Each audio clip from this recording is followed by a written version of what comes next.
So if anyone's been living under a rock, just tell everybody what your job is. Well, I don't know if they have to be under a rock not to know. That's very generous. So I, as Simon said, work for Radio 1. There's a lot of ways I could describe it. I work for Newsbeat, which is the news service in Radio 1. The easiest way to do it is I read the breakfast news for Greg James on the breakfast show on Radio 1. So very early starts, but lots of good fun. Nice job. Yeah. Did you always want to work in radio? Was that always the plan, and news? I think I have done since I was pretty much 17, 18, certainly. Okay. I didn't know necessarily I wanted to do radio at first. I thought I wanted to be a journalist. I was always quite good at English, liked writing. It was only when I was at uni that I kind of realised I got the chance to do a bit of local football reporting, a bit of free work, and really loved it. And didn't necessarily think, if you'd said to me when I was maybe 8 or 9 years old, or said to my mum, more importantly, do you think, Calum, I want to talk out loud for a living? I don't think she'd have said yes, because I was quite a shy little kid. So it was, I don't know if I always knew, but certainly since about 18, definitely knew. Did you do the thing did you practice in your bedroom, like reading out news or radio and things like that? I think I practiced doing Soccer Saturday, if anyone knows the Soccer Saturday programme on Sky. I think I got the coffee table in the living room and watched the actual Soccer Saturday and repeated it back to the television. Definitely did a bit of that. Yeah. And you have to do a job like yours, you have to have a good voice. So did you know, did people say to you when you were younger, like, that's a good voice, do something with it? I don't think so. I think you do have to have a good voice, but I think everyone can have one. It's about being coached and trained. So we did voice coaching at university, and the more work you do, I mean, if I listen back to the first time I appeared doing news bulletins, which is not a long time ago, it's maybe 6, 7, 8 years ago, I don't sound anywhere near as, I think, as good or the same as I do now. So that changes with experience as well. So you need something about it, but you can work on it, definitely. And was it easy to find your own voice, or did you, I guess it's quite easy to emulate what other people are doing, think I need to talk like that. Did you have any of that? I think a little bit of that. I mean, I remember wanting to do radio or loving radio came from listening to Chris Moyles on Radio 1 for me, which is somebody who was doing the breakfast show. I think he finished, it's nearly 10 years ago that Chris Moyles finished doing it. And listening in the car, going into school or going into uni to Newsbeat, where I work now, the bulletins there. And it was actually the guitar riff of the news jingle at the time that I used to love. I don't know if any Radio 1 geeks here or people that really liked it or listened to it, but it was a guitar riff at the start of the news that I still love. Sadly, it doesn't exist now because they change that every 3 or 4 years. But if there's one thing I'd love to do, it's to do a news bulletin with that. We call it imaging in radio, even though it's not visual in any way. But I'd love to go back and do that. So I remember hearing that and hearing the people that read that news. I thought that sounded cool. But I love sport and listen to a lot of football commentators or presenters and people that I like. So you pick up bits from people, definitely. We did a great workshop back in the summer with Sam from KISS and another guy from KISS as well. And they both spoke about they're really happy with where they're at, but they're not at Radio 1. Is that the pinnacle? That's a really good question. And actually, Sam's a great guy, so I'm glad you got to speak to him. He's really good fun and knows loads about radio. I think it's tricky because I'm a journalist, right? So I do news. So if you are into music radio, then Radio 1 is, by definition, by the figures, if nothing else, the home of the official chart. It's the place that you want to get to. People want to do the Radio 1 breakfast show. It depends for news. It depends what you like doing. Some people want to be Nick Robinson. Some people want to be Laura Kuenssberg. Some people want to be Hugh Edwards.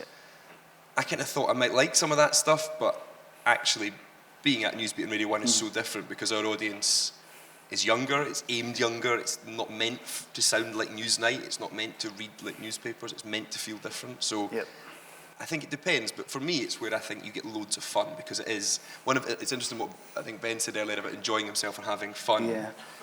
One of the best people I've worked with at Radio 1 used to describe it as arsing about on the radio, which is probably a bit unfair. There's a lot of really hard work goes into it, but Newsbeat is an incredibly fun place to work. Oh, totally. And we asked you here today because it's important that our students have people to look up to and they can see people who had a goal and achieved that goal. But take us back to your uni days. What was it like for you at uni?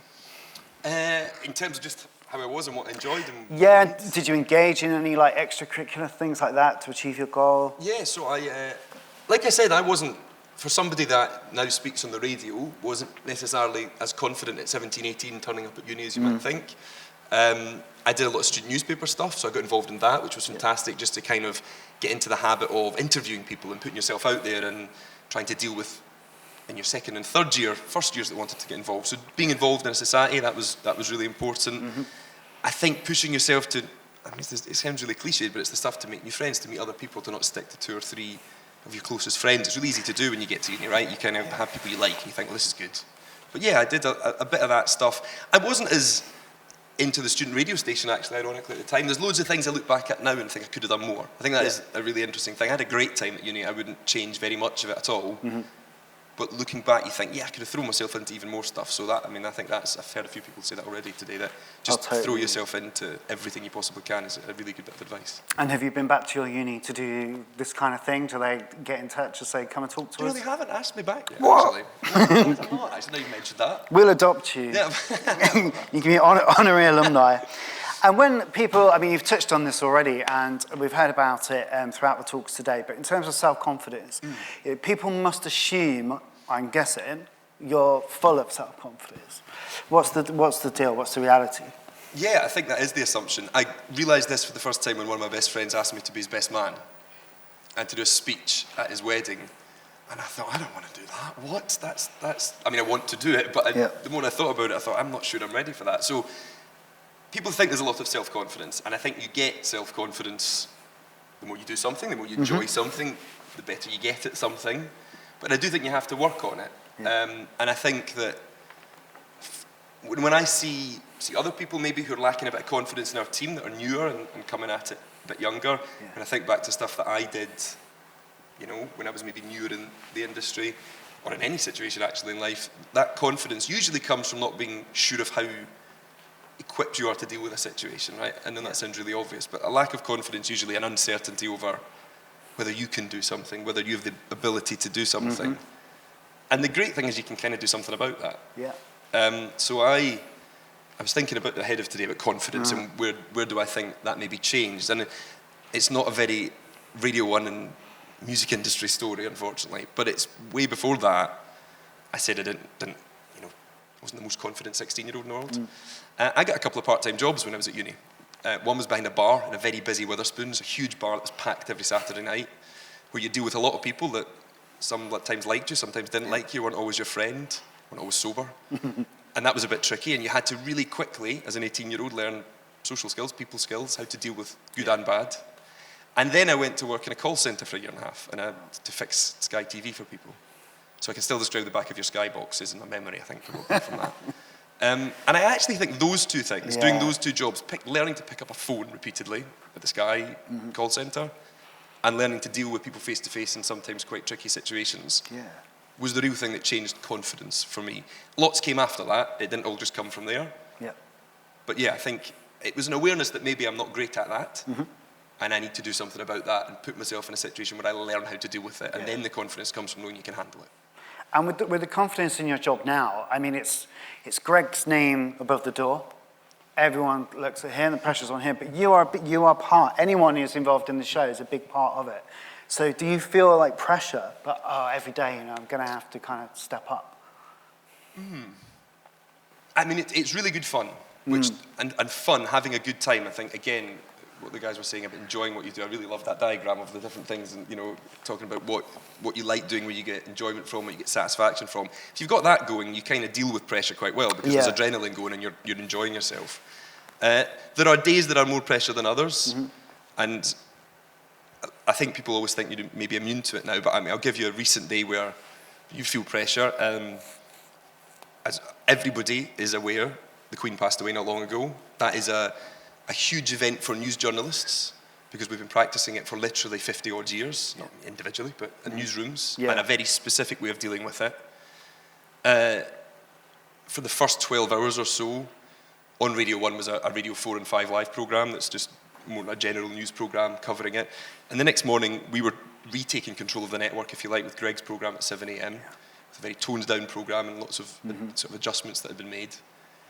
And the first news bulletin that morning was 7:30, which I was reading because I'm the morning reader, and I've done this job for 3 or 4 weeks at this point. And if anyone listens to Radio 1, they'll know that the news bulletins usually have a bed or music running underneath them. But because of the seriousness of the story, they were to be read dry, which means, you know, silently, like you would get on Radio 4 or something like that. But let me tell you, at 7:29 and 55 seconds that morning, yeah, it doesn't matter if you've done this for 3 or 4 years. You feel the silence is deafening in that situation, and you still feel it. So I think there's maybe a bit of a myth that people don't feel pressure. I know Greg felt it that morning. We were talking about it. He's talked about it on air. Like, I think everyone felt that morning. But yeah, this is a really big deal. Whatever your views are on what was happening, it's a big deal. It's a big moment, and you have to kind of deal with it. So yeah, we still feel pressure, definitely. I can imagine. And when we started today at 9 o'clock, and some people said, "God, that's a bit early." What time do you get up, and how do you find that tenacity? You know, it's not easy. My alarm goes off at 3:45. Oh, that was a noise. It's like, there's ouch. some pain in that noise. And there's no real way to sugarcoat that. I could stand here and tell you, no, it's fine, you get used to it, it's all fine. It's not. It's 3:45 in the morning, it's the middle of the night. It's never going to not be that. Yeah.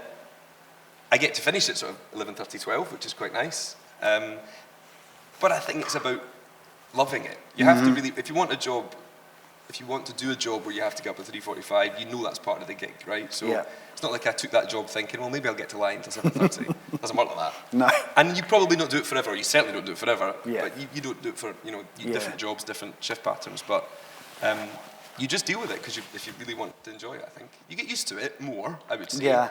But it never really doesn't feel like 3:45. You must be tired now. I'm all good. I've had 3 coffees today. So Oh, yeah.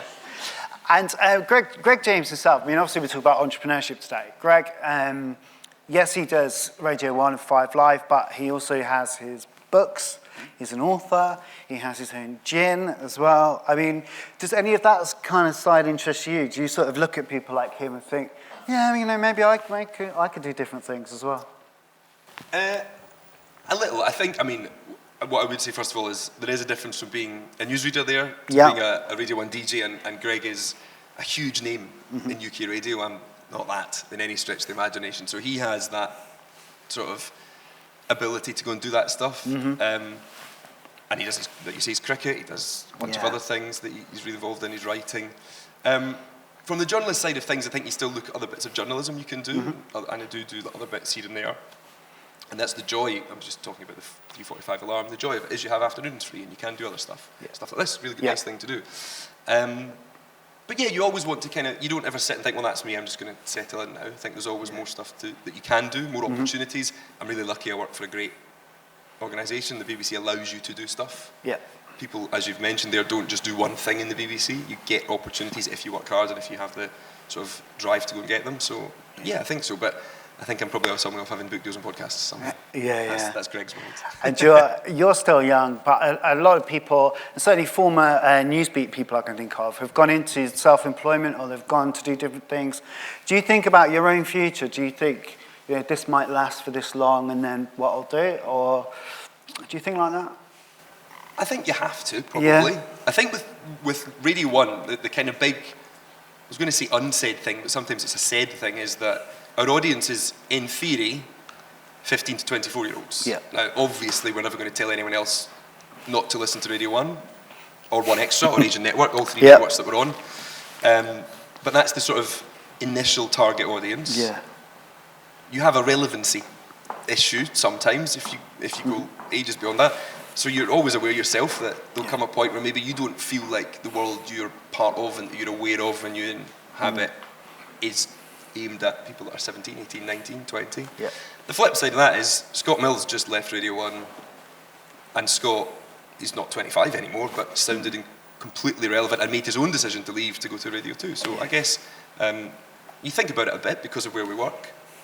And there's, like you said, some of my old colleagues have gone on and done some great stuff as freelancers, driving, looking for their own opportunities. For now, no, but I think at some point you're aware that might happen. That's cool. And as someone who has achieved that goal, you had a goal, you've done it. Do you have any advice for people listening who are thinking, I have a goal and how am I going to get there? Yeah, I think there's never one way to do stuff, right? So I remember going to events like this and still go to them and thoroughly enjoy them, but I think we can fall into a trap of thinking there is a right and wrong answer with stuff. Yeah. There isn't. You could hear someone describe how they would go about doing something, think that doesn't work for me. That's okay. There'll be other ways. Yeah. The biggest thing I think that you can do, and in fact, just about everybody that's spoken so far today's touched on it, I've heard anyway, is learn from other people. Yeah. You don't have to reinvent a way to do something either. That's the flip side of it. You can if you want, but you don't need to come up with that brand new way of getting somewhere. And the best way to learn how to get somewhere is go and speak to people that have done either the thing you want to do, or something like the thing you want to do, or made some of the changes you want to make, or achieved some of the things you want to achieve. And most people are really happy to share their advice, to share their experiences. I've heard some great ones so far. Today, I can think of a bunch of journalists that I went to. I went to Newsbeat journalists, 7, 8 years ago, and said, how do I work there? Asked what they did, where did they go after uni, what did they do? I'm not saying you have to copy it, but you can sometimes just look at what worked for them. And in lots of ways, that works. Do your research, ask questions of people that have got there. I think that's the biggest thing. You sometimes think, I certainly remember sitting at uni and thinking I had to come up with a new or different way of getting where I wanted to get, or somehow have a story of how I got there that nobody else could have. Yeah. But there is enough space for everyone to succeed. Yeah. You can just ask for advice and follow that advice. That's maybe not the most exciting answer in the world. No, that's great advice.